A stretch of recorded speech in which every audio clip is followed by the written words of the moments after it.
Entonces, cuando las universidades con profundo sentido y con profundo dominio van penetrando en esto, entonces en esos temas es que van haciendo tesis. Entonces, aquí en Los Sabios en la Z, que es el espacio donde esta emisora concede a la sociedad para discutir los grandes temas nacionales, científicos, tecnológicos, deportivos, artísticos, humanos, políticos, sociológicos, del cambio climático, de la naturaleza, ahora le toca a la física, gracias a la comprensión que la presidencia de esta emisora, don Bienvenido Rodríguez, su familia y la empresa, la dirección de esta empresa, ha entendido que la positividad de un programa que tenga la posibilidad de penetrar esos segmentos que toman decisiones, donde se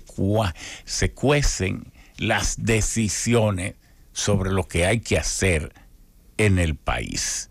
Por eso estamos muy satisfechos en conducir este espacio. Hoy ya hemos dicho la física, avances y retos. ¿Cuáles son los grandes retos? Pero también para educar tenemos que decirle al pueblo lo que es la física, es la ciencia que estudia la naturaleza y su comportamiento. Démosle la más amplia definición. No tiene que buscarse, porque hay física entonces que se dedica a la óptica, otra se dedica a la electricidad, otra se dedicará a la puramente teórica, otras serán, bueno, entonces, por muchos años predominó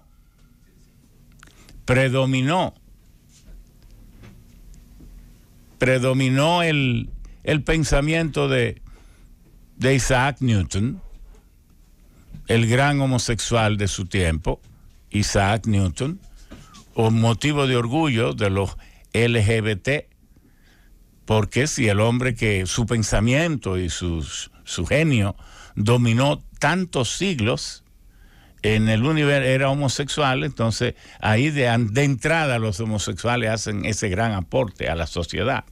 Tienen que tratarnos con respeto porque incluso Sir Isaac Newton era homosexual y no lo ocultaba porque eso es difícil de ocultar. Al contrario.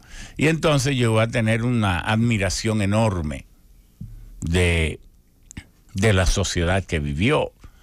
Y entonces él dominó el pensamiento, sus ideas explicaban en la medida del máximo grado de capacidad de interpretación que tienen los hombres y las mujeres hasta que es superado por otras líneas de pensamiento. Bueno, ¿quién rompió esas interpretaciones de Isaac Newton? Bueno, Einstein, el que más sólidamente interpretó más allá de Newton, no anulando todo lo que él, sino complementándolo y corrigiéndolo.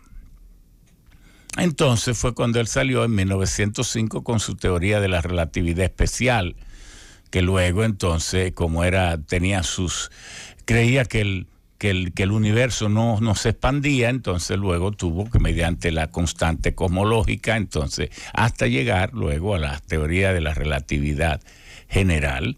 Y bueno, pero él no obtuvo, contrario a lo que la gente cree, su Nobel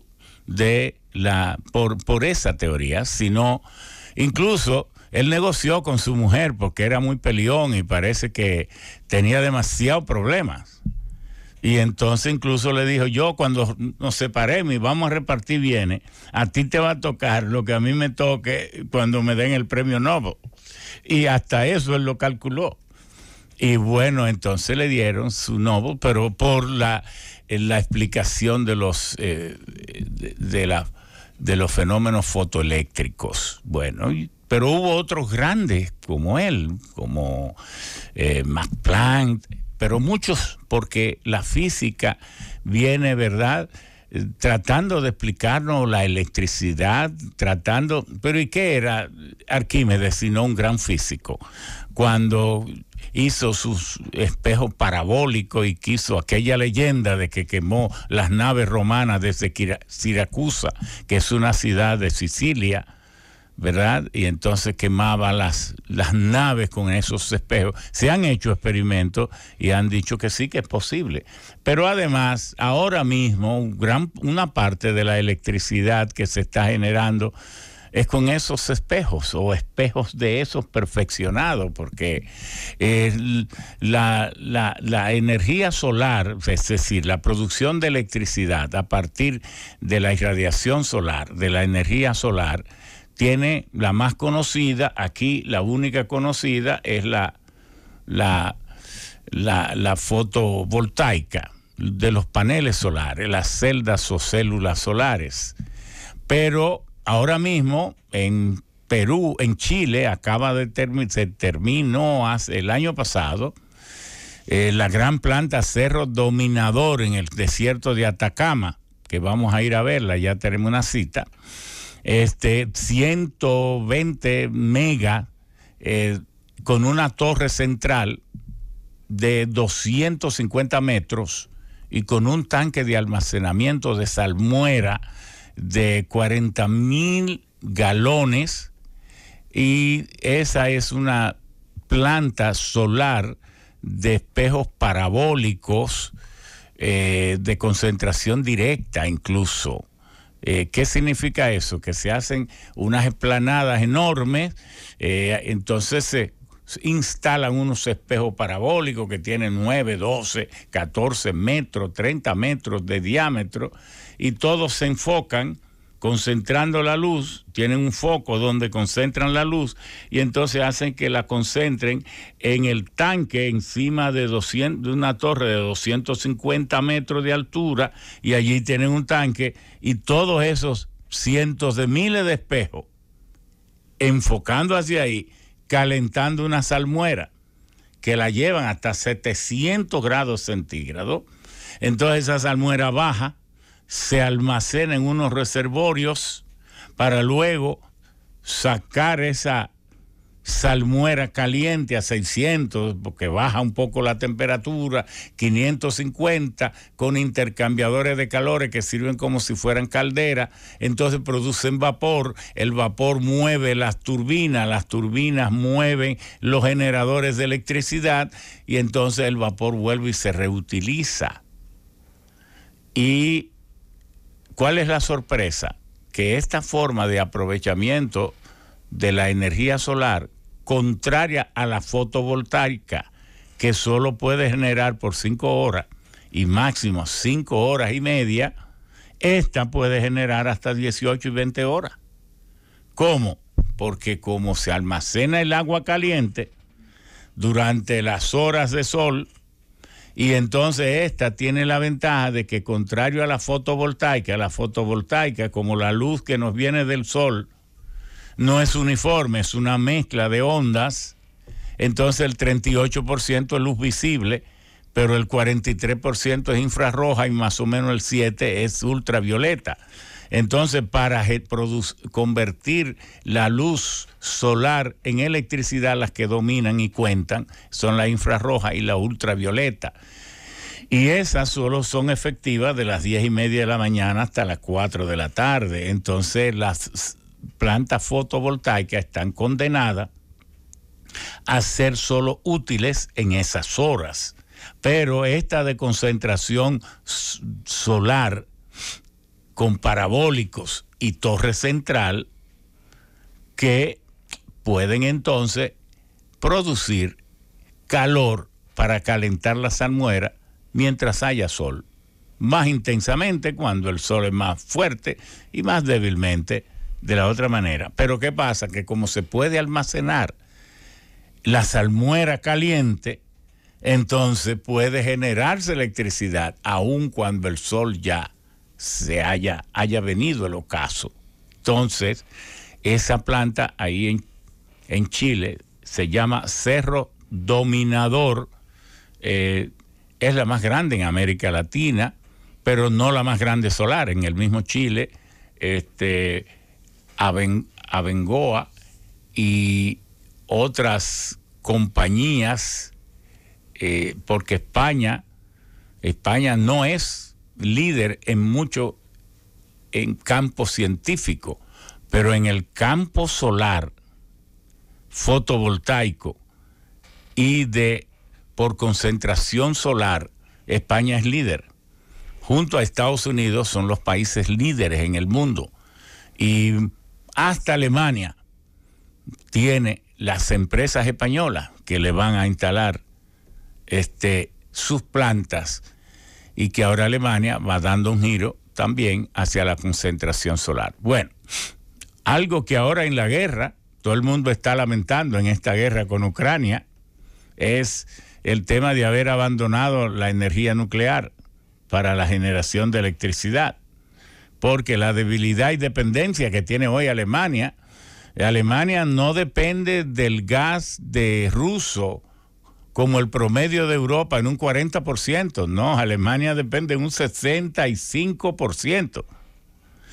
Y Alemania está censurando y aplicando sanciones a Rusia y a Putin porque Estados Unidos le ha obligado, pero hasta el último momento. Es más, hace una semana que su canciller, no con su canciller que es Scholz, no, la ministra de Relaciones Exteriores, dijo: nosotros no podemos insistir en sancionar a Rusia y a Putin, sencillamente porque dentro de una semana, si lo hacemos, si ellos nos cortan el suministro, nosotros estaremos rogándole y estaremos humillados, y Alemania no se puede exponer a eso.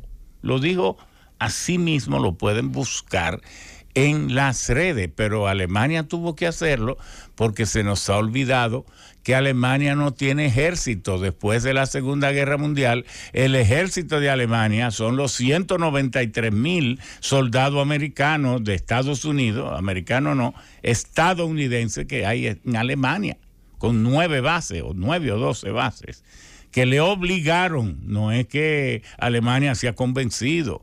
No, Alemania lo que tiene que defender su propia economía y su propio pueblo.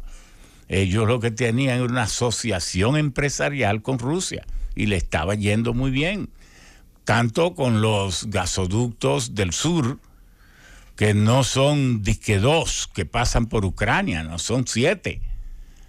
Son 7 gasoductos, y hay uno independiente también que viene desde Azerbaiyán, que entra a Europa por Italia. Entonces hay otros que cruzan Bielorrusia, Ucrania, hacia Alemania, pero entonces están los del Nord Stream 1 y el Nord Stream 2 en el Báltico, que van desde Vigor, en el norte de Rusia, hasta Greenwald, en Alemania. Bueno, pero hay uno que no ha sido afectado por nada, ni puede ser afectado. Ese es el Nord Stream 1, que por ese están pasando 56,000 millones de metros cúbicos al año, o cerca de 50 millones de metros cúbicos de gas natural cada día. Ese Nord Stream 2, que fue inaugurado en el 2012, construido como una inversión conjunta entre Rusia y Alemania, y entonces estaba para ser certificado y entonces entrar en producción, en flujo, el Nord Stream 2. Ese es el que se ha detenido. Pero cada día Rusia suministra a Europa 300 millones de metros cúbicos de gas en el cual no puede vivir. Imagínense que por estar guerreando, más bien Biden, porque Biden tiene un problema muy serio. Su popularidad está en 36 y la de Trump está en 52.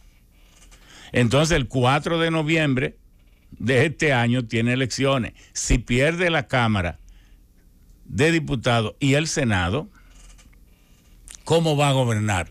Si ha tenido la pérdida en popularidad, es porque no ha logrado muchas de las cosas que Lo único que logró fueron aquellas reparticiones de dinero al principio y un poco con la pandemia, que más o menos lo hizo bien. Sin embargo, no logró el 70% de inmunidad.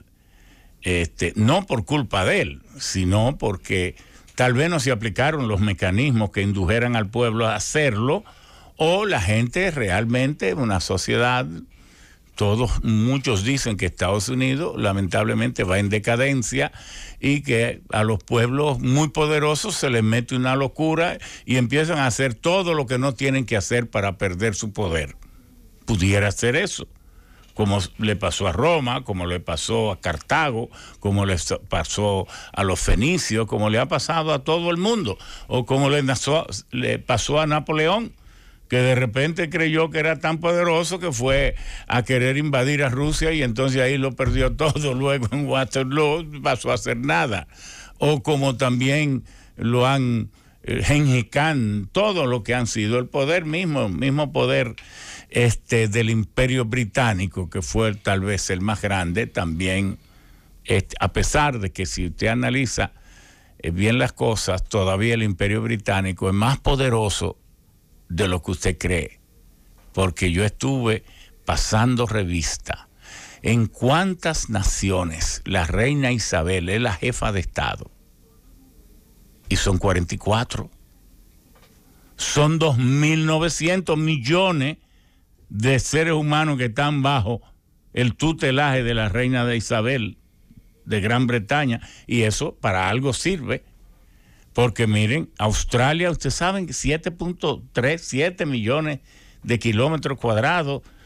Y lo que es Australia, ¿quién es la jefa de Estado allí? La reina Isabel.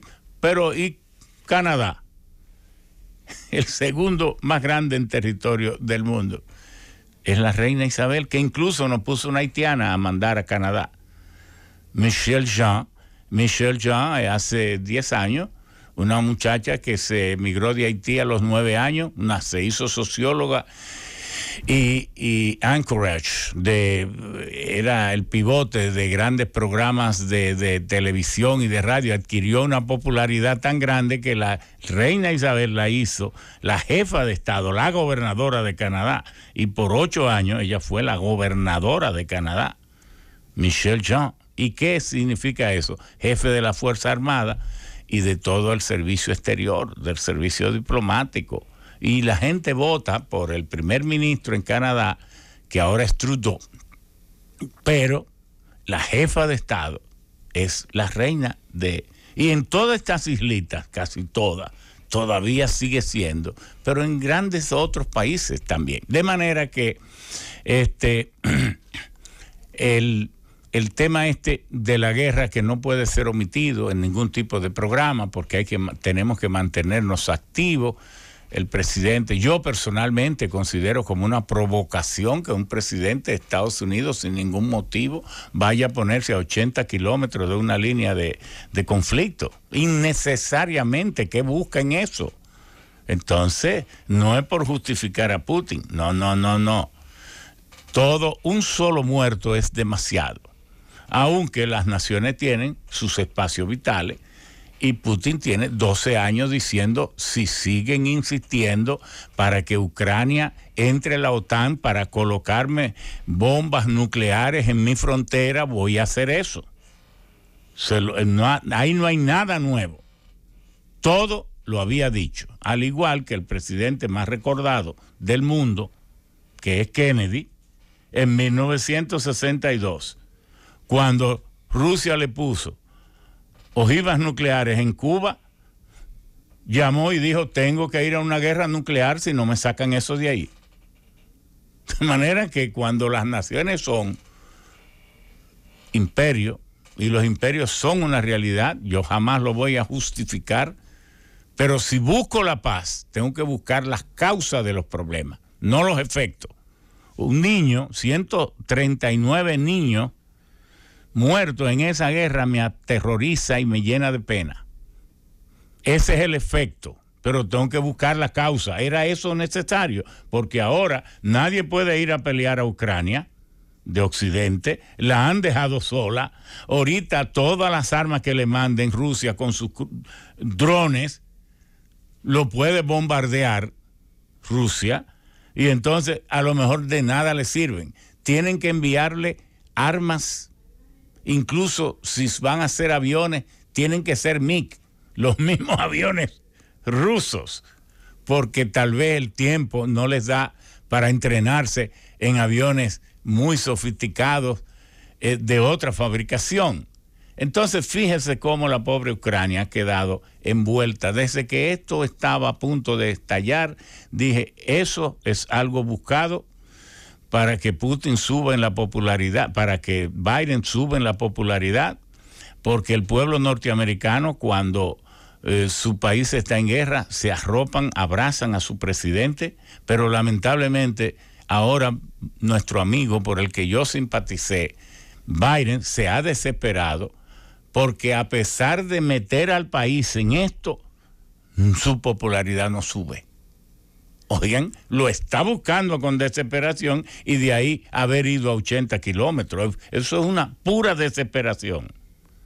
Innecesario. Hasta por un error puede pasar una cosa. Un mundo entonces en una conflagración tan terrible como sería lo nuclear. Entonces los asuntos, los problemas, las tragedias deben evitarse.